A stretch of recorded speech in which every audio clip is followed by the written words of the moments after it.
When you have tons of muscle and you deplete glycogen and intramuscular triglycerides with cardio or resistance, or ideally both, you get so much insulin sensitivity at the muscle that you can just eat 1 billion calories and it's instantly just sucked right into the muscle cells. So the ultimate secret to metabolic flexibility is having the highest lean mass you can get at the lowest fat mass. And honestly, that's the goal of everybody on the planet. Everyone who comes to see you is looking for the same thing. They just want pure recomp, higher muscle, lower fat.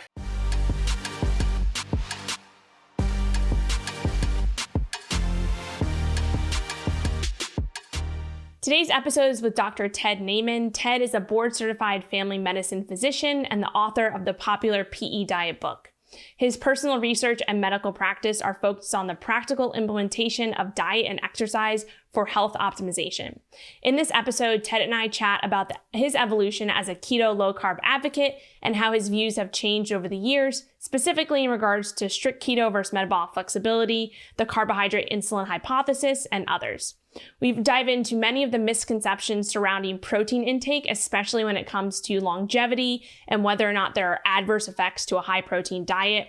We also discuss sugar cravings versus hyperpalatable foods and unpack the main drivers of cravings for most people and lots more. You don't want to miss this one with Ted Naiman. Let's get into it.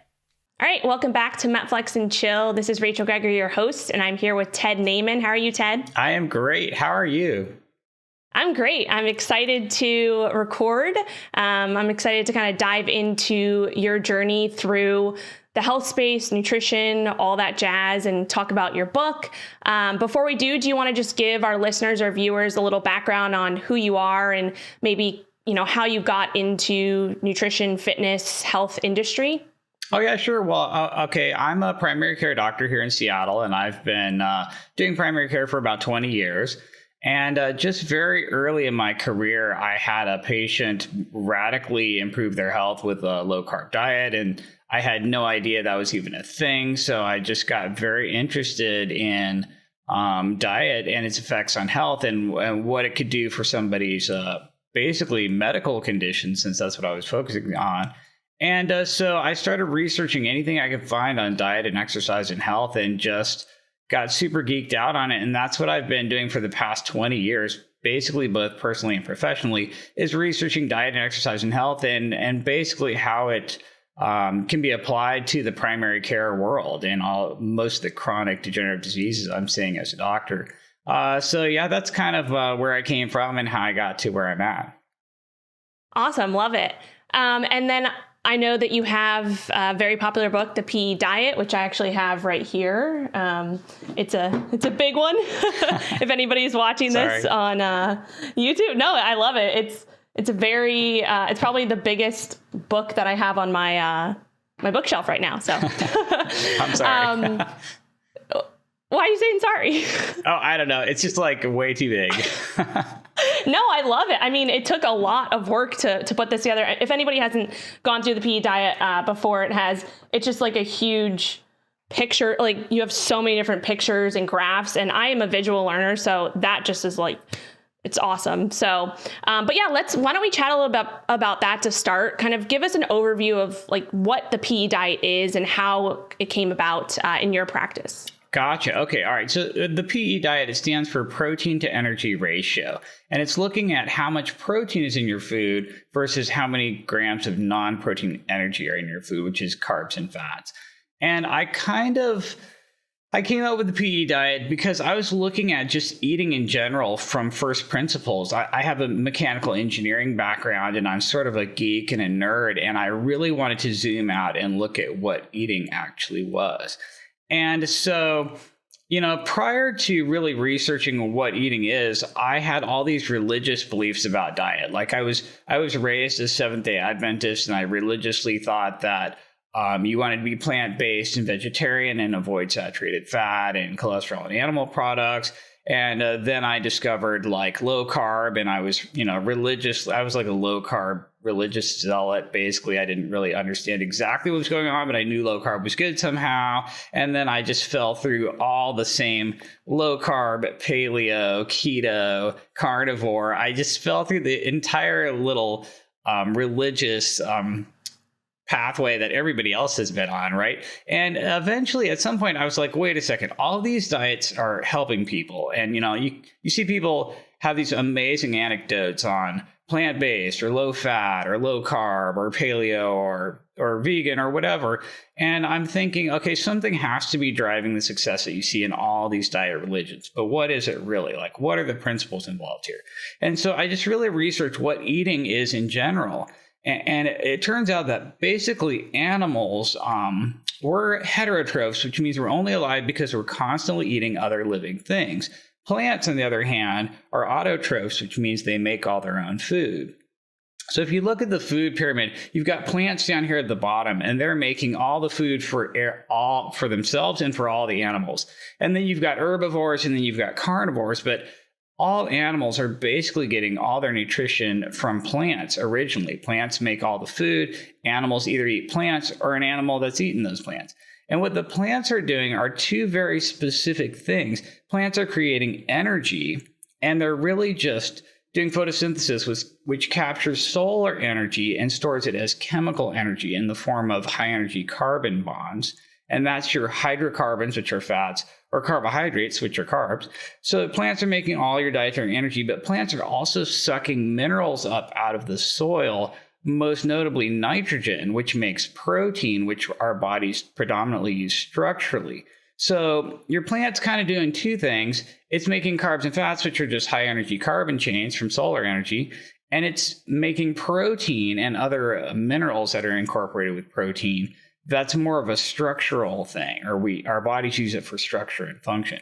And I realized that you could kind of zoom way, way out and look at your whole diet and eating in general from this protein to energy ratio. It's like a nitrogen to carbon ratio. And I knew that this was a thing in the animal world. Like in animal husbandry, people spend a lot of time looking at carbon to nitrogen ratios, but nobody really looked at human diets from this perspective very much. And so I started kind of looking at diet through the lens of protein versus energy. And honestly, when you look at the medical literature, you find that protein percent of the diet is probably the single biggest lever that there is when it comes to ad lib energy intake and how many calories people eat. And so that's where I really got geeked out on protein in general. I started studying the works of Professors Raubenheimer and Simpson, these researchers down in Australia, who've been doing these protein to energy ratio studies in all sorts of species on Earth for a couple decades now, insects and fish and birds and mice and humans. And basically there's this protein leverage phenomenon that humans, for example, will just basically eat and eat and eat and eat until they get enough protein. And this protein is really, really crucial to satiety. And if you drop the protein percentage of the foods you're eating, you're going to radically eat more or less calories, almost by a 10-to-1 factor. Like if you increase your protein by 1%, you're going to eat 10% less energy and vice versa. So the PD ratio is basically just this big overarching idea of protein versus non-protein energy that seems to drive ad lib energy intake and seems to explain a lot of the success that you can get from pretty much any diet religion, which is basically improving the protein to energy ratio. And that's kind of the story behind the book. Mm-hmm. Yeah, I love it. I mean, I'm a huge fan of protein. I know, through my own journey through like keto, low carb, there was kind of the beginning when you're first learning about, especially, when it first became popular, or at least became popular again, back in 2015, there was kind of this whole surge of, the standard keto diet and bringing protein way down, fat way up. And I kind of, as I was getting into it, researching that, I started doing that myself. And I was like, wait, this might not be the best option. Like I'm not trying to, get my ketones super high. I'm not, treating any type of medical issue. So there's no need for my protein to be low. And as I started to increase protein and as I started to work with other clients and increase their protein, it's like crazy what that can do. I know there is a little bit of kind of misunderstanding or misconceptions out there on protein in general. So maybe we can dive into a few of those and chat about them. I guess the first one being, is there a cap on the amount of protein that you should or can eat in a day for a particular person? Well, there probably is theoretically. So I know that in theory, if you're eating more than about 300 grams of protein a day, there are people who might struggle getting rid of the nitrogen as urea. So pretty much all animals have to have some way of getting the nitrogen from their dietary protein out of their bodies. And humans make urea and we pee it out. And there are some theoretical maximums as to urea excretion that humans can do. But the interesting thing is there's almost no data on this. Like you will really struggle to find any human data on someone who's quote unquote eaten too much protein. Like it's almost impossible. I have studies where cyclists were drinking 80% of their calories from protein in the form of whey shakes, and they were having 600 grams of protein a day, and they were expending tons of calories. And so this is just ridiculous, insane protein throughputs. And nobody reported any problems with ammonia or urea or excretion of nitrogen. So a lot of the too much protein concerns are pretty much theoretical, and we basically don't have a lot of data. There are some rare genetic defects where people struggle to metabolize certain amino acids, and they can get into trouble or have problems with urea or ammonia, and that could be a problem, but it's super, super rare. And the average person is just not going to have any problems up to at least 300 grams of protein a day, which is an insane amount of protein. So basically, no. Like from a practical point of view, in 20 years of medical practice, I've never had someone come in and I said, oh my God, you're eating too much protein, quote unquote, too much protein. Like that's not even a thing. That doesn't even happen. It's not even a real world issue. So no. Gotcha. So would you, when you generally make a recommendation for your patients, what do you recommend in terms of do you base it off of body weight, lean body mass? What's your recommendation there? Right. So it's so confusing because there's the weight that you actually are, which could be way too low or way too high.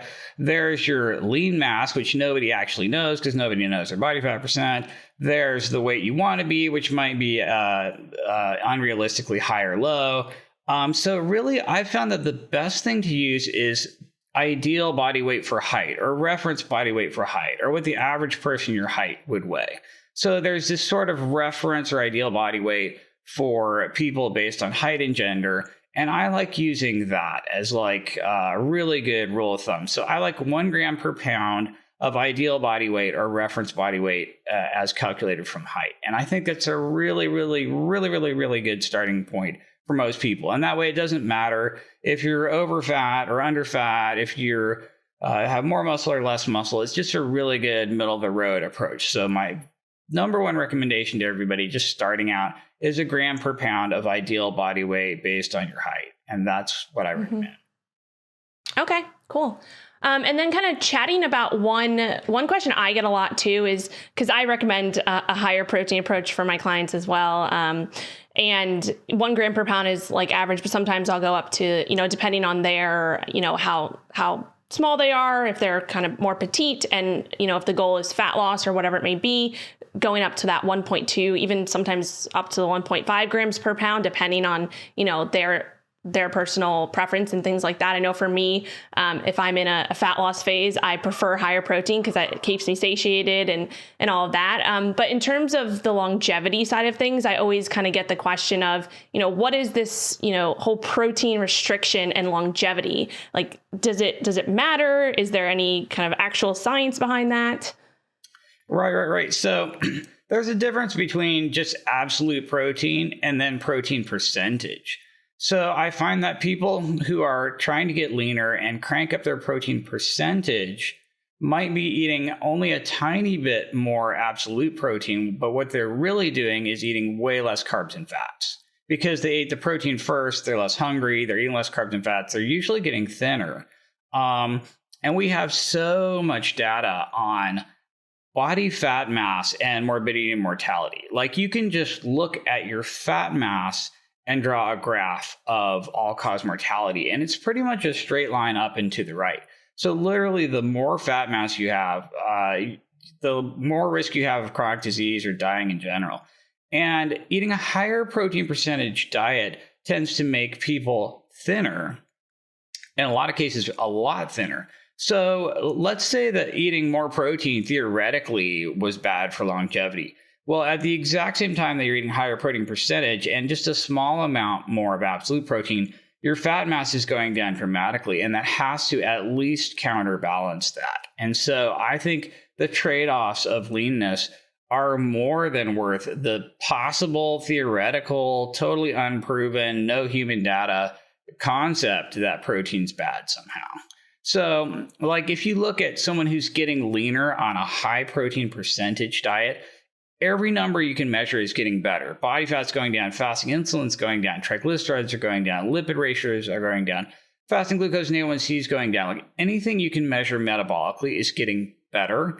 And I know we have tons and tons of very real data that says that will absolutely improve your health span and your lifespan. So the idea that theoretically a little bit more protein, absolute protein, is bad somehow is massively counterbalanced by all of these very real improvements that absolutely everyone has tons of data to point to.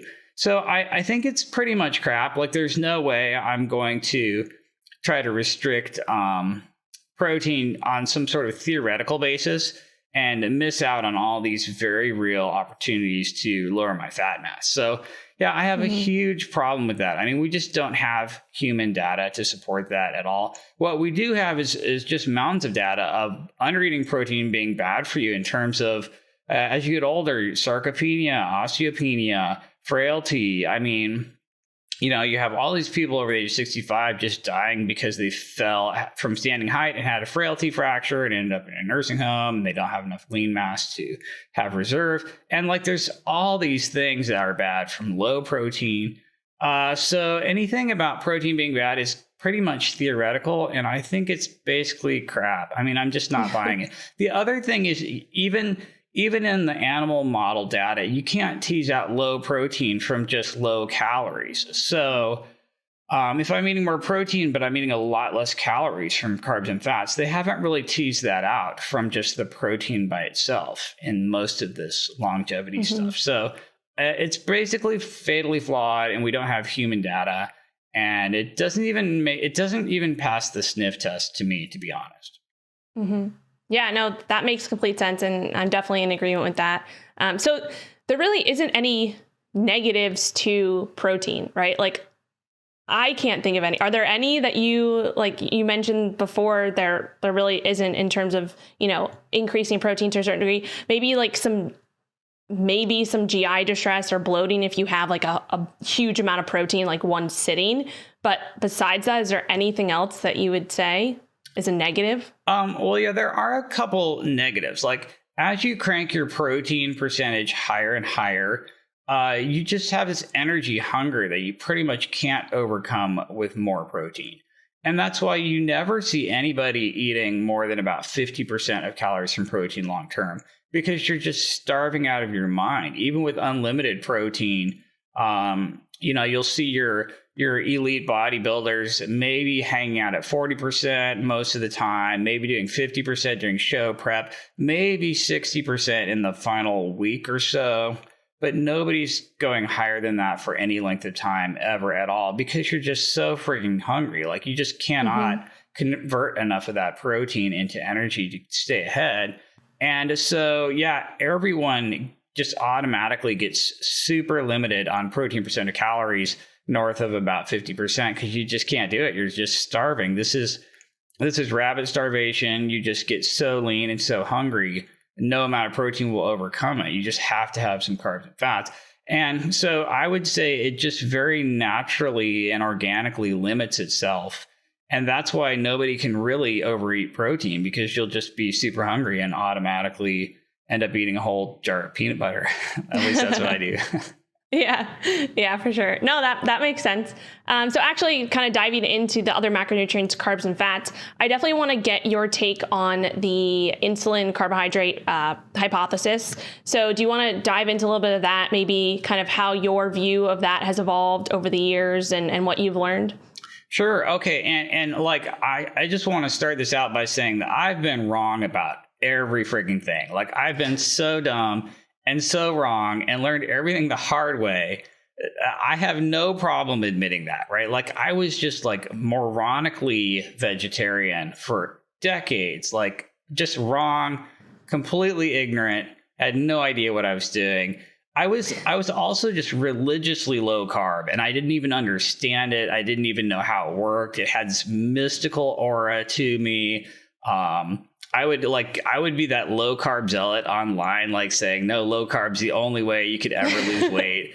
I mean, I've done it all. I was like just a huge Gary Taubes disciple for years. I was like militantly low carb. I didn't understand it. I didn't get it. It felt religious. I've done it all wrong. But, after going back to the primary literature and just really, really researching the physiology, I find that the more that I understand this, the less mystical or religious it becomes to me, and the less dogmatic I get. And the more I realize, oh, hey, there's a lot of subtlety here. There's a lot of nuance. There's a lot of gray area. There's a lot of in between. And so when I criticize the carbohydrate insulin model, I have to say I believed in it like religiously forever. And I was wrong, and I can't admit that. And I am constantly seeking the truth and the answers. And my only goal on earth is to be less wrong than I was before. Which luckily is super easy for me to do because I was just wrong as hell.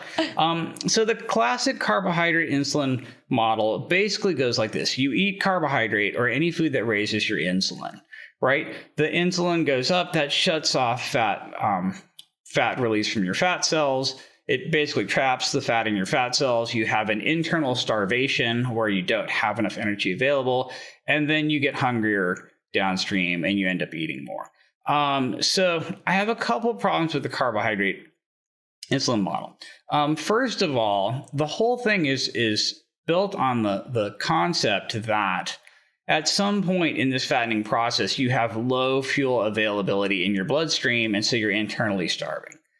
And it turns out that this is like actually not even true. This doesn't really happen. Now, to a tiny extent, it does happen in that if you eat a really high carb breakfast, for example, you just have juice and toast, your blood sugar goes up really high. 3 hours later, your blood sugar crashes. You can actually feel that. You get super hungry. You feel like you just have to eat or you're going to die. This glycemic excursion is a real thing. People do feel that. They know what that's like. And that is why the carbohydrate insulin model exists. And that's why it stays alive, because you can kind of feel like you're starving 3 hours after you have juice and toast for breakfast. But the bigger picture here is that people who are getting fatter, right? Let's say you're overweight. Let's say you're continuing to get overweight. You're pre-diabetic. Maybe you're diabetic. The whole time, like 24 hours a day, you have more fuels available in your bloodstream. Anyone who's over fat is going to have higher triglycerides, blood sugar, free fatty acids than someone who's lean. As you get fatter and fatter and fatter, those numbers just go higher and higher and higher. The reason your fasting insulin is higher and your postprandial insulin is super high when you have insulin resistance is because you have so many fuels in your bloodstream at all times. Insulin is just trying to clear the fuels out of your bloodstream. That's what insulin's job is. When fuels in the bloodstream are too high, insulin is secreted to try to bring those fuels down. When fuels are too low, glucagon is excreted to bring them back up. So your pancreas is like this fuel pressure sensor trying to keep the fuels in your bloodstream in a normal, narrow range. And so when the fuels in the bloodstream are too high, insulin's high. And so people who are becoming over fat, becoming insulin resistant, becoming diabetic, they have more fuels in their bloodstream at all times than someone who's thinner. So this internal starvation thing, it's never been documented. It doesn't really happen. It's not real. yes, you'll see some blood glucose excursions, and those might be driving downstream hunger. And that's part of the reason why I still like low carb diets and recommend them because of that. But insulin is really just responding to fuels in the bloodstream. So insulin is like the cart and not the horse. You know what I mean? The fuels in your bloodstream go up, then insulin goes up. It's not the other way around. It's not like insulin goes up and then just drives all your fuels really low. So the carbohydrate insulin model is a little bit backwards to me. Insulin is important, but it's really just responding to what's going on with the energy in your bloodstream. And the bottom line is if you eat too many calories and you're over fat, you have too many fuels in your bloodstream all the time. Insulin's high all the time. And that's why insulin is just reacting and is the cart and not the horse. It's not really driving anything. So this whole idea that, I ate carbs and it shot my insulin up so high that it drove all the energy out of my bloodstream and now I'm starving is pretty much mythical and it doesn't exist and it's not real. And I also feel like you can very, very easily explain the entire obesity epidemic from just protein dilution of the food supply and the hedonic nature of high energy density carbs and fats together and energy density in general. And, we're just surrounded by donuts and pizza and candy bars, and this stuff is so hedonically tasty and so food reward, dopamine spiking, and so energy dense, you're just basically automatically going to overeat it. We know this. So you really don't have to use insulin as some sort of mystical thing to, kind of explain everything. The other huge problem I have with the carbohydrate insulin model is that adding refined fat to any animal's food will instantly make it way fatter. So honestly, the way we fatten rodents in lab models is by adding refined fat to their food. We have studies in cats and dogs and pigs and monkeys and humans and rats and mice, and you take whatever food they're eating, you pour a refined fat on it, and they will just automatically, passively overeat fat calories, all of which are stored as fat, and they will just mercilessly get way fatter. You can fatten the hell out of anything by just adding refined fat to its food. Now, how does the carbohydrate insulin model explain that at all? It doesn't. It absolutely fails to explain that. And that's the primary way we fatten animals in animal models in the lab. So, I just have all these huge problems with the carbohydrate insulin model. I also feel like it's being disproven billions of times a day by everyone on a low-fat diet. So there's tons of people. Look at all your fitness competitors who are just prioritizing protein and keeping fat ultra low. They might eat a crap ton of carbs. They might eat the same amount of carbs as your average American, but they're still losing fat and improving body composition the whole time because they're eating so much protein and keeping fat so low. So, that really breaks the carbohydrate insulin model. There's just black swans everywhere, absolutely everywhere. And I'm sorry, but if your model doesn't explain every observable phenomenon, then you've got to just throw it away and start over. And I just feel like it's so dead in the water that, and again, I feel bad because I love Gary Taubes. I love Dr. Ludwig, and I really respect these guys. And I used to just completely be in sync with the way they think. Yeah. But now I really have to just kind of move on because it just doesn't explain enough to me. Yeah, no, for sure. I'm definitely in the same camp. I was right there with you in terms of tunnel vision with low carb keto. And that's, why I started this podcast and started MetFlex Life, just to kind of spread more of the awareness around, you don't have to be, maybe you got, benefits from low carb keto, in the beginning, but you don't have to stay there forever. There's some balance that needs to be had between that. And I'm kind of curious, what's your take on this concept of metabolic flexibility and kind of being able to use both fuel sources efficiently and effectively? Have you, researched that at all or anything? Absolutely. Yeah. So I love metabolic flexibility. And the bottom line is metabolic flexibility comes from body recomposition. That should be your number one goal, to be metabolically flexible. If you look at someone who's got a ton of lean mass and hardly any fat mass, they're just ridiculously metabolically flexible. Like you look at a bodybuilder who's been just building up their lean mass and then dieting down and getting really, really low fat. All their fat cells are shrunk down, and their fat cells are so insulin sensitive. They can just eat all kinds of garbage. They can do an oral fat tolerance test and eat tons of fat. They can do a glucose tolerance test and eat tons of glucose. And all that energy just falls into their fat cells because they're so sensitive at the fat cell. Same thing with their muscle. When you have tons of muscle and you deplete glycogen and intramuscular triglycerides with cardio or resistance, or ideally both, you get so much insulin sensitivity at the muscle that you can just eat 1 billion calories and it's instantly just sucked right into the muscle cells. So the ultimate secret to metabolic flexibility is having the highest lean mass you can get at the lowest fat mass.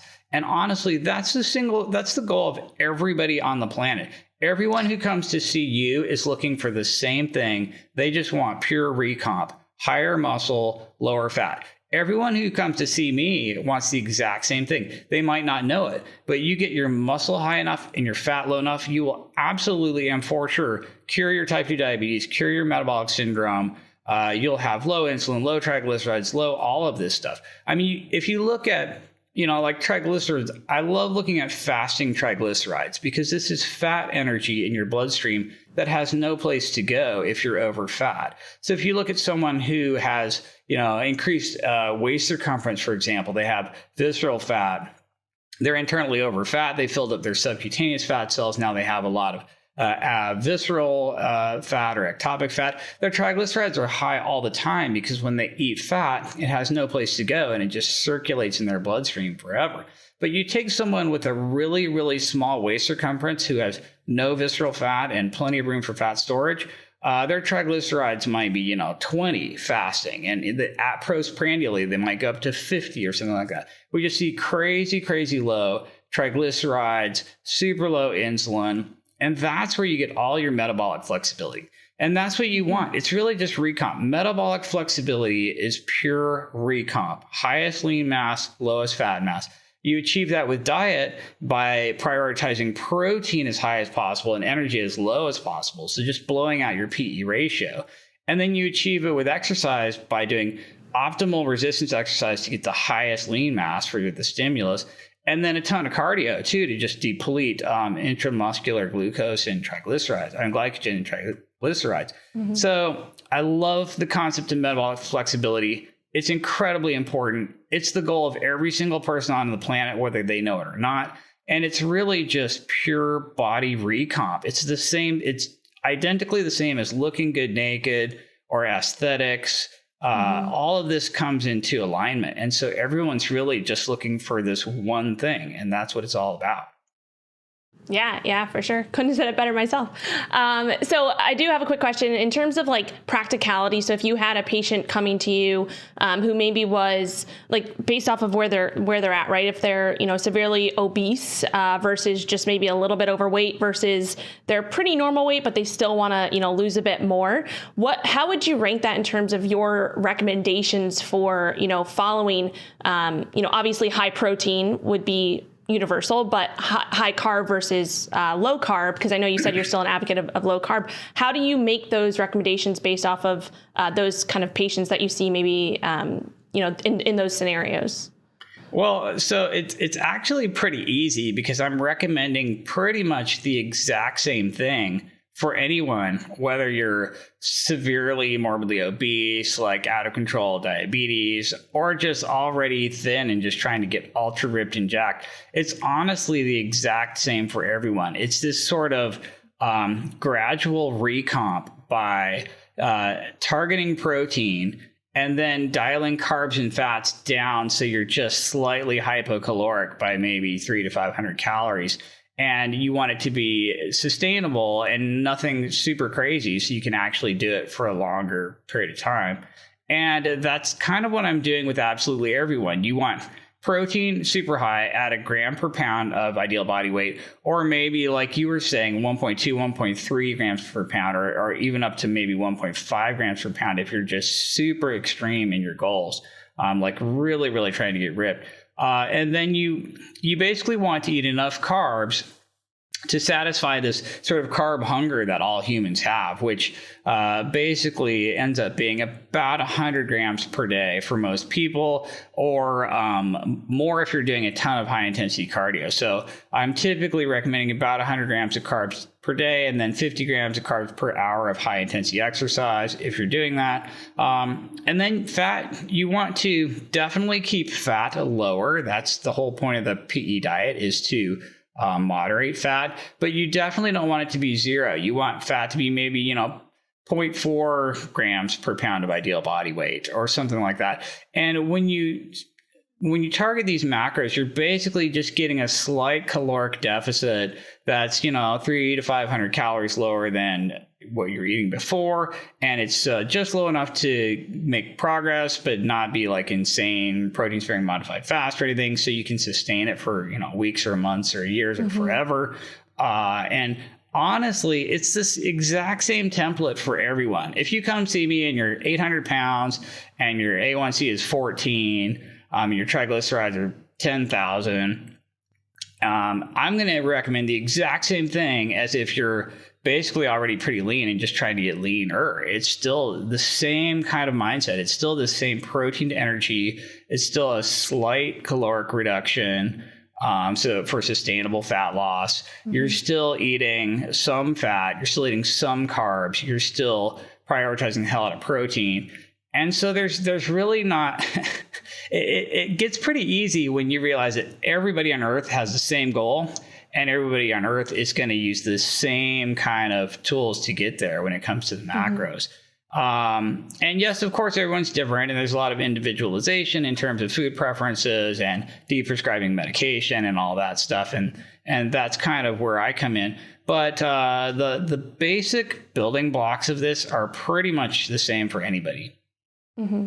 Yeah, for sure. And so you mentioned 100 grams of carbs and then titrating that up based off of activity level. So, I mean, if we're getting technical, 100 grams is considered low carb, right? In that realm. So, so you base your carb recommendations based off of, general activity. And how would you classify you said high intensity. How would you classify high intensity training? Right. So high intensity training would be something that's more glycolytic, something that's using more glucose. That's typically, if you're getting your heart rate up above, maybe 120 beats per minute, maybe 60% of your VO2 max. That's where you start to burn less fat and more glucose for fuel. And now you're doing a higher intensity exercise. I mean, if you're just walking, you could walk all day long and burn hardly any glycogen or glucose. And I wouldn't recommend eating more carbs. So I'm really talking about high intensity exercise, something that's, getting your heart rate above 120, something where you're out of breath and you can't really talk while you're doing it, something where you're outputting more than 60% of your maximum output. So you're like really running or, really doing jump squats or burpees or jumping rope or something that's really taxing.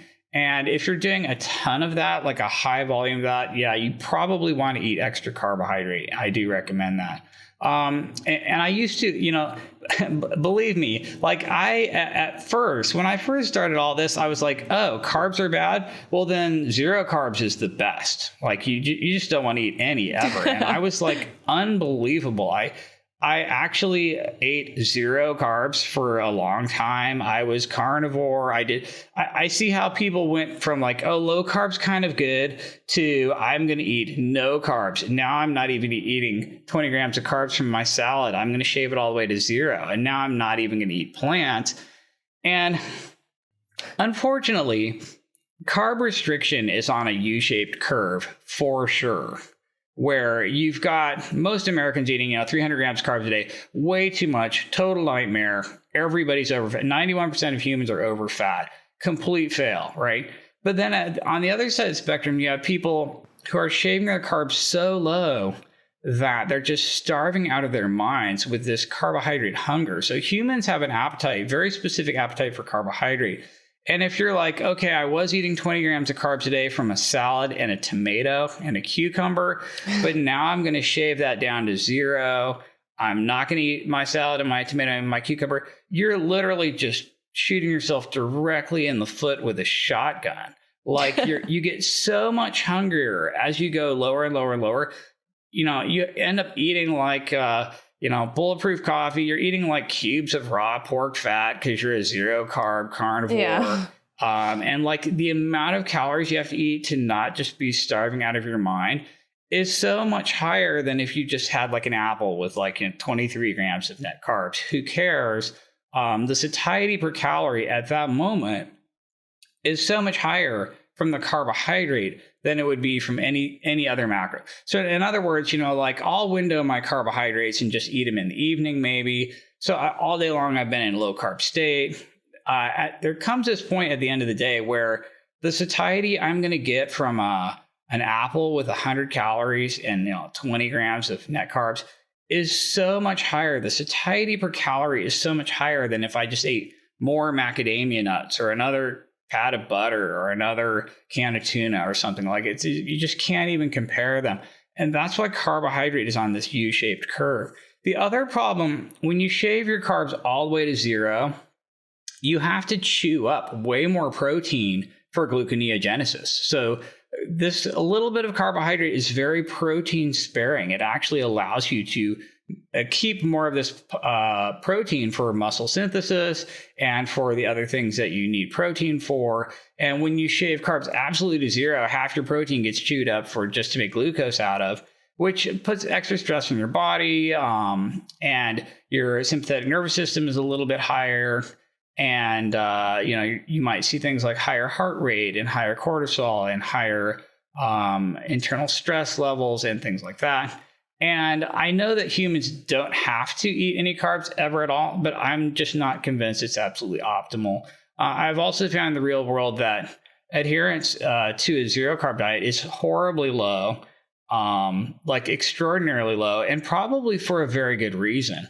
So that's why, your carb intake is absolutely on a U-shaped curve. Same thing with fat. I mean, it's the exact same way.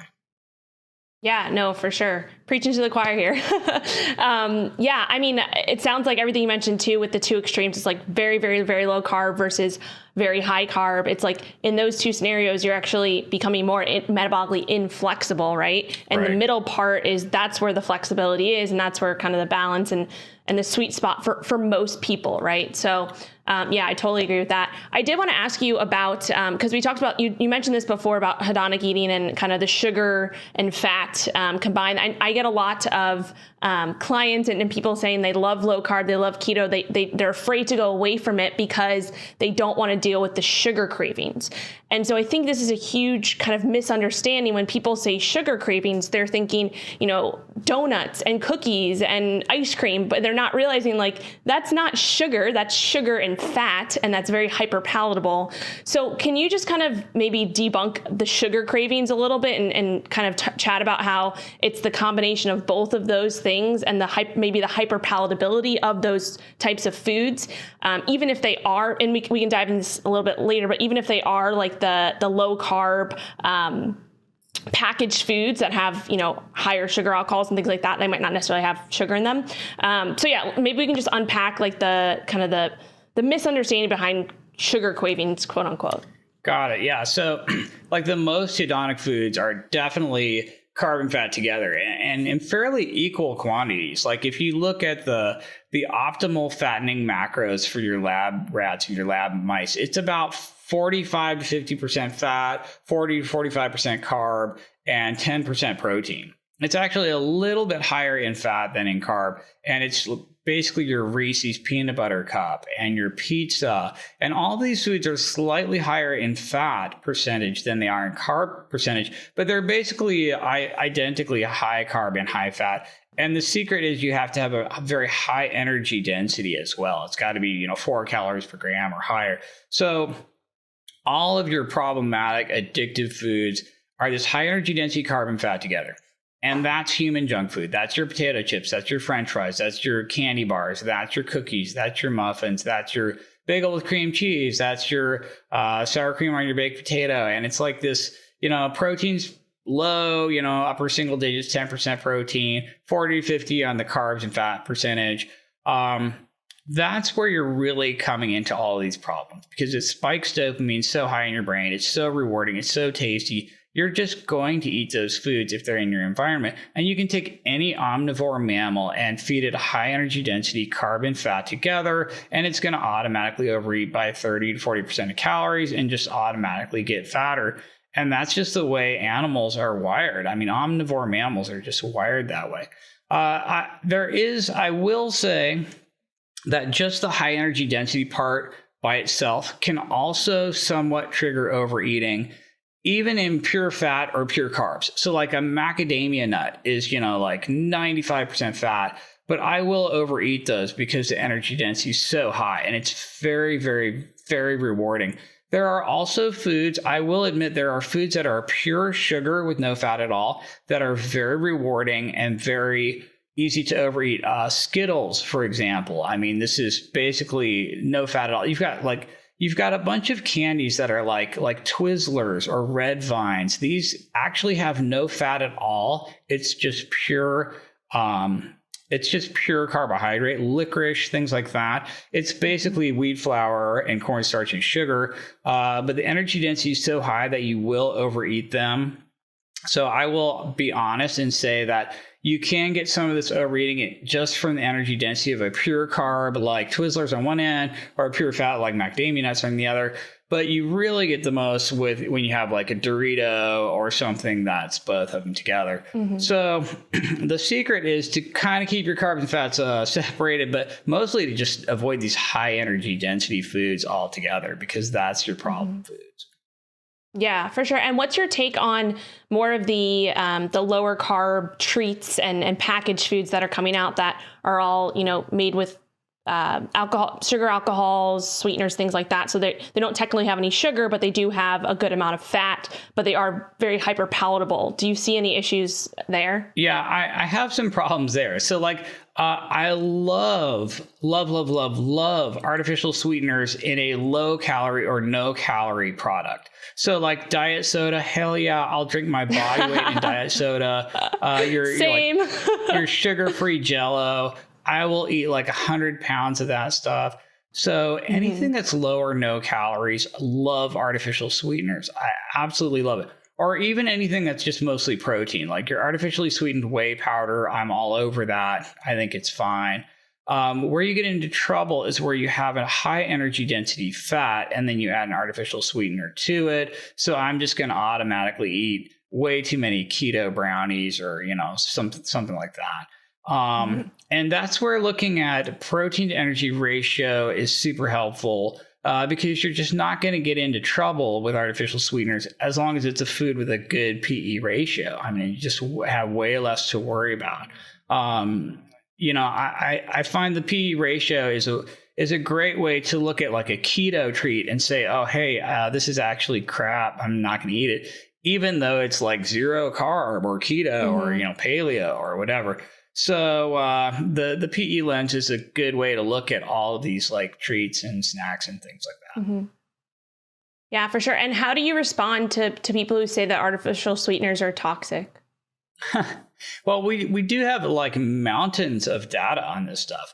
And it's clean as hell. Like, aspartame is just metabolized into 2 naturally occurring amino acids. You just excrete it. Super clean. You've got, erythritol, where it's completely absorbed in your small intestine and then just completely excreted, and really has a glycemic load of 0, a calorie value of 0, an insulin index of 0, and no bad metabolites at all. I mean, it's really most of this stuff is pretty freaking okay. And I just don't have a problem with it. I really don't. I don't understand why there's so much fear related to these. And I think it's basically like, I was more afraid of them too before I understood the actual metabolism of this stuff. And now I'm not afraid of it. So like the more I know about it, the less afraid I am. Yeah. For sure. And I feel like there's always those studies that get highlighted, the clickbait studies that, artificial sweeteners cause, gut imbalance and things like that. But then when you really look into the study, it's like huge, massive amounts of them in like small, tiny mouse or whatever. So I think there's just that whole issue with the media is driving a lot of these things with it. And that happens to a lot of obviously nutrition topics. So Yeah, for sure. I'm kind of in the same camp there. I did have one other question. I just slipped my mind. Maybe it'll come back to me, but the last kind of area I wanted to get into was just kind of your personal, nutrition and exercise routines, like during the day. I always like to kind of hear what you do, what works for you, and maybe how it's evolved over time, especially like the last few years as you begin to learn more. And like you said, you admit that you were wrong about a lot of things. I think that's super, respectable. And I'm the same way. I was wrong about a lot of things. I think many of us are. And so I just want to kind of get what's your routine look like when it comes to eating and exercise? Right. So like the longer I do all this, the more I realize that every single thing you could name is on this sort of U-shaped curve where there's too much or not enough, and you're really looking for the sweet spot right in the middle. And that's what I'm trying to do, is find the sweet spot of the U for all of this stuff for me. So like intermittent fasting, for example, like I do a 16-8 pretty much every day. Really like that. It's just like a light amount of intermittent fasting. I don't really push it. I basically eat when I'm hungry, but that just kind of works out for me, like when I start to get hungry anyway. But after experimenting with fasting, like 24 hours or, multi-day fast, I realized that this super, super long extended fasting, it's almost like yo-yo dieting, right? Like, so you like lose lean mass on the extended fast, and then you gain your fat mass back faster. And we see people actually worsen body composition over time with lots of extended fasting. So I really don't think that's optimal. So I'm just like lightly leveraging an intermittent fast at like a 16-8, and I'm not really militant about it. And then my PE ratio is pretty high, but not like insanely high, because if it's way too high, then I'm just hungry all the time. So I'm eating about 40% of my calories from protein, and I'm eating about 1.3 grams per pound of ideal body weight. And that, I found that to be the center of the U curve for me, and it's very sustainable. And if I go too much higher, it's bad. And if I go too much lower, it's bad. The carb thing, same way. I'm basically dialing carbs up and down based on how much cardio I'm doing. So I'll eat, 100 grams on an average day, 150 maybe if I'm doing a ton of cardio.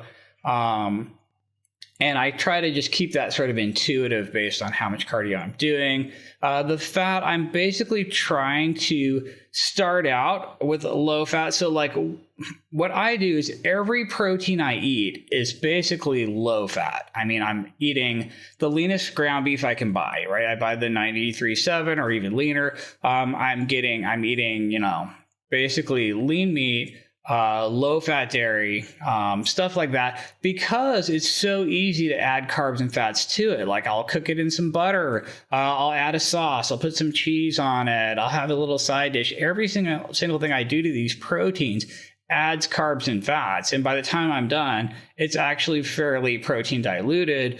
But if I started out with the very, very fattest protein I could get, I would be screwed. Like it's downhill from there. If I just got the 70-30 ground beef and the fattest ribeye and just the fattest stuff I can get, by the time I'm done, the protein dilution is so extreme that I just can't overcome that. You know what I mean? I'm pretty much screwed.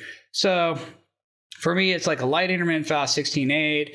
It's targeting protein. Protein's the center of every meal, every snack. I'm getting the very leanest protein I can reasonably find, because it's so trivially easy for me to add carb and fat to it at every step of the eating process. And then carbs are so I'm cyclically keto. Like I'll be very, very low carb all day and then eat more of my carbs post-workout, end of the day. For many reasons. Basically, I have better nutrient partitioning after I've been walking around all day or working out, that I have more room in my muscles for that glycogen. So I get the best nutrient partitioning that way. So I like to backload these carbs. I sleep a little bit better because I have some liver glycogen, and that activates my parasympathetic nervous system more. And we have some studies showing that sleep quality is better with these carbs, more windowed in the evening. Plus, like when I wake up, I'm in a light ketosis and I'm flipping that metabolic switch once a day. So I really love like a light cyclical keto where I'm low carb most of the day and then eat some carbs in the evening. So I'm kind of like pulling every lever you can get there, right? It's like light intermittent fast, light cyclical keto, protein prioritization, but not super extreme. It's not just egg whites and whey powder. Lightly low carb, but not super low carb. You know what I mean? Sort of low fat, but not like extremely low. It's never lower than, 40% of calories typically. And then on exercise, I'm also trying to find the sweet spot, So cardio is awesome. Love cardio. You can usually trade intensity for duration. So, you could do 30 minutes of lower intensity cardio, 20 minutes of medium intensity cardio, or 10 minutes of high intensity cardio, and they're all basically the same and equivalent. I try to do some sort of cardio every day. If I have more time, I might do a lower intensity. If I have less time, I might do a higher intensity. I try to just pay attention to my step count and hit 10,000 steps a day for just general movement.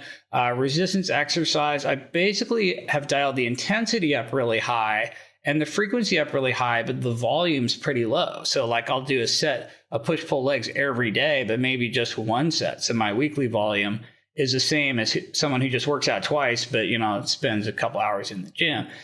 So like I'm trying to find the sweet spot on all of these things. And that's what I'm doing right now. Of course, it's probably going to change tomorrow.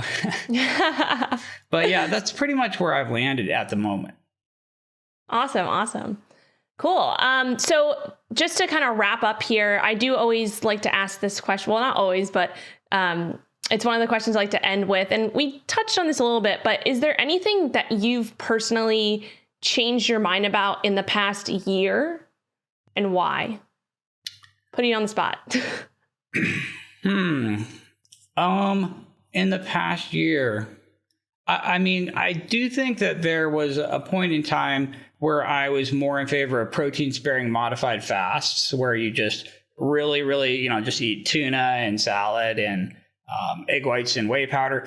And now I've realized that that's so like short term. It's so unsustainable that it's probably not even worth your time. And you should just start out with something that's more sustainable and lose weight more gradually. You're actually going to retain more lean mass, the higher percentage of what you lose is going to be fat only. You're not going to have this like yo-yo dieting mindset. It's almost like a binge and purge, yo-yo dieting, up and down, type thing. So now I'm just a lot more less extreme and middle of the road with like PE ratios. I'm like, you don't want to be on an infinite PE ratio of egg whites and whey powder. You want to just take where you're at and go up a little bit. You just want to leverage this a little bit and make sure it's really sustainable. So I've just super backed out of the room on the extreme protein sparing modified fast. I'm basically not recommending that pretty much hardly ever for anyone.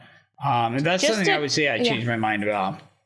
Yeah, for sure. And just to clarify, because we've actually talked about PSMF a lot on this podcast, especially recently. I had a debate a few months ago with Robert Sikes about it. And just to confirm, because I use PSMF days within myself and with my clients, which is basically taking one day, every week or every 2 weeks where you do a PSMF approach where it's basically just protein in body weight, grams of body weight, and then filling the rest in until you hit around 1,000 calories, maybe 1,200, depending on your body size. But it's a 1 day per week or per biweekly thing. It's not an extended PSMF. So just to clarify, are you referring to like the extended PSMF, like day after day after day? Is that what you're referring to? Yeah. Or just basically forcing yourself to be that hypocaloric, even though you might not, even though you're hungry or like, being non-intuitive about it, but, I'm just going to militantly keep my calories this low because I'm on a PSMF. I just have a problem with that because it's just not very sustainable. And everybody flames out on it pretty hard. And so I prefer something that's just a little bit more realistic, a little bit more gradual, a little bit more middle of the road. And the older I get, the more I realize that these extremes are just kind of suboptimal. You know what I mean? Yeah, for sure. No, I agree. I'm definitely not a fan of like extended calorie restriction. I personally use PSMFs just as an adherence tool. So like, during a 7-day period, if I want to, keep for myself or keep for clients, their calorie budget in a certain range, and we know, hey, they're going to go out on the weekend and maybe blow a few extra calories or whatever. And, they're going out to dinner. So maybe we pull back one day in the beginning of the week, more so just a calorie cycling type thing. So, but yeah, I totally understand where you're coming from with that. My other question, I forgot it again. So I guess it's not meant to be asked. But to wrap up, do you have anything like interesting or fun coming up on the horizon with your business, or anything that you want to share with the listeners or viewers? Oh, right. So I'm working right now with Diet Doctor, and they're trying to bring more tools in than just low carb. They're looking at protein percent. They're looking at energy density. Right now, I'm playing with a way of looking at satiety per calorie of different foods by comparing, or basically simultaneously looking at the protein percent and the energy density. And the idea is to get the higher protein percent, lower energy density. You're going to get more satiety per calorie from those foods. You can see what I'm playing around with there at website satietypercalorie.com. And it's just kind of me playing around. But ideally, we'd like to incorporate this a little bit more strongly at Diet Doctor. And they're doing great stuff right now. I really like their I feel like Diet Doctor is moving a little bit away from just like this strict low carb keto to more of a metabolic flexibility mindset, and they're a little bit more on the trajectory that you and I are on, where, so low carb's good, but you don't have to be like zero carb. You know what I mean? Yeah. So I'm basically working with them, and it's pretty exciting stuff, and I really like those guys. Dr. Einfeld is a really, really smart guy, and so they're going places. That's what I'm mostly working on at the moment. Awesome. Yeah. Do you work with Dr. Brett Scher? Yeah, absolutely. Love that guy. Yeah. He's really, really great. Yeah, he lives in San Diego where I live, and we last 2 years ago, before the pandemic, we worked a lot together and collaborated on a lot of things, and he's super, super knowledgeable and super nice person. But yeah, that's awesome. I love the guys over at Diet Doctor as well, and it's nice to hear that they're transitioning a little away from like strict keto and bringing more awareness to, metabolic flexibility and all that. So that's cool. Sweet. Do you want to tell our listeners or viewers where they can find you? I know you mentioned the website, satietyindex.com, you said it was? Oh, it's satietypercalorie.com. Per calorie, sorry. Satietypercalorie.com. Okay. And then any other, social media platforms or websites? I'm mostly on Twitter at Ted Naiman. I'm on Instagram at Ted Naiman. Probably the most valuable thing I have out there is the book, The PE Diet, which you can get at thepediet.com or pretty much anywhere books are sold online. And I'm a regular primary care doctor, but only seeing patients in person in Seattle, and my practice is closed to new patients. So nobody can really work with me or anything. But honestly, I don't see anything in person that I haven't already said in the book. So it wouldn't be that helpful anyway. Cool. Yeah. And you actually just reminded me what my question was, or I just wanted to get your take on this. So you mentioned Twitter, and I did see you post yesterday on Twitter about your protein ice cream. I am a huge fan of protein ice cream. I have like tons of different recipes, and I eat it like every night. So just last thing, how do you make yours? Like, how do you make your protein ice cream for our listeners? Because they're used to hearing about it. Yeah, it's just 3 ingredients. It's basically a low-calorie milk, like unsweetened almond milk or a Fairlife non-fat. So some sort of low-calorie milk, about a cup of that. Some sort of, protein powder. There's a million good brands, but I'll put in a cup of almond milk or Fairlife non-fat, 2 scoops of protein powder, any kind of whey or casein protein powder, and then a cup or 2, usually 2 cups of frozen berries. Raspberries are my favorite. They have the very highest PE ratio, lowest energy density, the most fiber, blah, blah, blah. Raspberries are awesome. So for me, it's like cup of Fairlife non-fat, 2 scoops of protein powder, and then 2 cups of frozen raspberries. I just throw them all in the Vitamix or Ninja or whatever you got, and just blend it for a really, really long time. The longer you blend it, the more voluminous it gets. So you can get like this just absolute insane quantity of food where you basically just die from the weight and volume of it. And it's only 500 calories and it's, like 50% protein. So it's totally brilliant. I did not invent this. I just stole it completely from I call him Dr. Greg Doucette. Coach Greg Doucette and the whole bodybuilding community have been doing this forever. So I'm just completely ripping them off. It is not something I invented at all. It's basically from Greg Doucette, who I think really helped popularize that. But it's a bodybuilding Yeah, for sure. No, yeah, for sure. I've been making protein ice cream for years and just always finding different ways to go about it, but definitely have done the low calorie milk or substitute or whatever. Protein powder and berries is a great option. There's so many different ways you can go about it, but that's definitely, whoever's listening to this knows that I always talk about protein ice cream, so they're used to it. Love it. Awesome. All right. Well, thank you so much for your time. This was an awesome chat, and I really enjoyed chatting with you. And hopefully I'll see you sometime in person at maybe one of these conferences if they ever happen again in the near future. Good. Cool. All right. I'll chat with you soon. All right. Hey, thanks a lot. Good to talk to you. You too. Thanks so much for tuning in to another episode of MetFlex and Chill. I hope you enjoyed it. It would be awesome if you could give this show 5 stars and leave a review on iTunes. We're trying to get placed in the top 100 health podcasts, and the 5-star ratings and reviews are what can help make that happen. I'll add step-by-step directions for leaving a review in the show notes. I know it's a big ask, but it really helps. Thanks again. See you next time.